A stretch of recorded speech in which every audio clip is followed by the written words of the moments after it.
Supertech को supreme court से बड़ा झटका लगने के बाद अब सुपरटेक के एमडी मोहित अरोड़ा का सुपरटेक के पूरे मामले को लेकर एक वीडियो सामने आया है, जिसमें उन्होंने अपने सभी प्रोजेक्टों के बारे में क्लियर इन्फॉर्मेशन दी है। उन्होंने कहा कि सुपरटेक के सभी प्रोजेक्ट्स रेरा की गाइडलाइन के अंदर चल रहे हैं। उन्होंने बायर्स और बैंकर्स को आश्वासन देते हुए कहा कि कंपनी के सभी प्रमोटर्स और डायरेक्टर्स कंट्री के अंदर ही हैं। ऐसे क्रिटिकल टाइम पर कोई भी देश से बाहर नहीं गया है। हम आप लोगों के साथ हैं। आपको बता दें, 2 सुपरटेक की 40 मंजिला टावर को गिराए जाने के आदेश पर हालांकि बायर्स और स्टेक होल्डर्स चिंता में जरूर दिख रहे हैं, मगर मोहित कहते हैं जो भी हमारे किसी भी प्रोजेक्ट से जुड़ा हुआ है उन्हें चिंता करने की कोई जरूरत नहीं है। अपेक्स पर आए इस ऑर्डर का किसी और प्रोजेक्ट पर कोई प्रभाव नहीं पड़ेगा। और क्या कुछ कहा मोहित अरोड़ा ने, देखिए इस वीडियो में। नमस्कार, मैं मोहित अरोड़ा, एमडी सुपरटेक ग्रुप।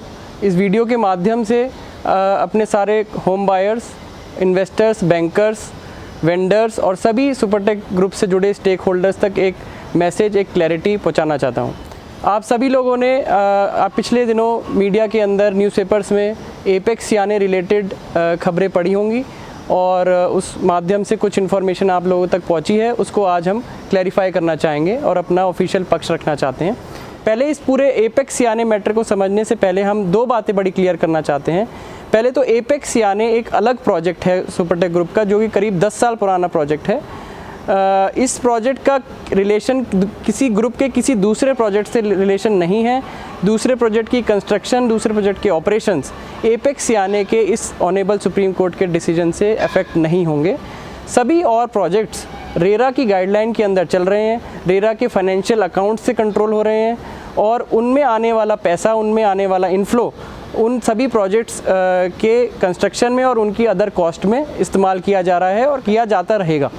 एक दूसरा बहुत महत्वपूर्ण पॉइंट मैं जो आप सभी लोगों तक पहुंचाना चाहता हूं वो ये है कि पिछले कुछ दिनों में कुछ वेग मीडिया आर्टिकल्स भी सामने आए, जिसमें कहा गया कि इस क्रिटिकल टाइम में कंपनी के प्रमोटर्स और डायरेक्टर्स कंट्री के बाहर चले गए हैं या फिर बाहर ट्रैवल कर रहे हैं।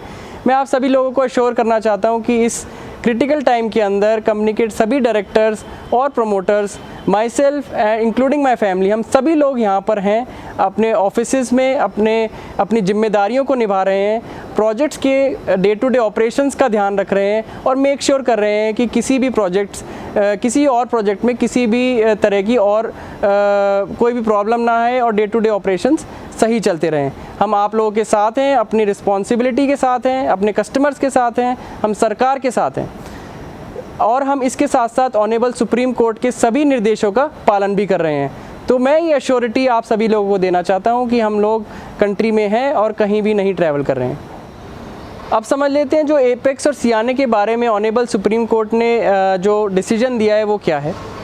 2014 में इलाहाबाद हाई कोर्ट ने इन 2 टावर का डेमोलिशन का ऑर्डर दिया था, साथ ही होम बायर्स को रिफ़ंड करने का ऑर्डर दिया था, जो कि हमने रिस्पेक्टफुली कंप्लाई किया। मेजॉरिटी में कुछ लोग हमारे साथ बने रहे सुप्रीम कोर्ट के अपील के अंदर और इस सुप्रीम कोर्ट के फाइनल ऑर्डर के बाद, जो कि हाई कोर्ट के ऑर्डर को अफर्म किया गया है और जो बचे हुए होम बायर्स जो हमारे साथ बने हुए थे उनको रिफ़ंड करने का ऑर्डर दिया है, वो हम कंप्लाई कर रहे हैं। अब सुप्रीम कोर्ट ने इलाहाबाद हाई कोर्ट के 2014 के ऑर्डर को रीअफर्म किया है, जिसके लिए हम एक रिव्यू पिटीशन द्वारा ऑनेबल सुप्रीम कोर्ट को अपनी बात दोबारा से एक बेहतर वे में रखना चाहते हैं, बेहतर तरीके से रखना चाहते हैं। जो भी इस रिव्यू पिटीशन का और इस केस का फाइनल आउटकम होगा वो हम पूर्ण रूप से रिस्पेक्टफुली उसको कंप्लाई करेंगे। एक बार फिर मैं अपने कस्टमर्स को और कंपनी से जुड़े सभी स्टेक होल्डर्स को एश्योरिटी देना चाहता हूं कि आप जिस भी प्रोजेक्ट द्वारा हमसे जुड़े हुए हैं उस प्रोजेक्ट के ऊपर इस एपेक्स यानी के ऑर्डर का कोई भी बुरा प्रभाव नहीं पड़ा है, ना ही पड़ेगा। उन सभी प्रोजेक्ट्स के ऊपर काम अपने शेड्यूल टाइमलाइन के हिसाब से चल रहा है और जो भी टाइमलाइंस आपको कमिट की गई हैं वो अचीव होंगी, पूरी तरह से पूरी होंगी।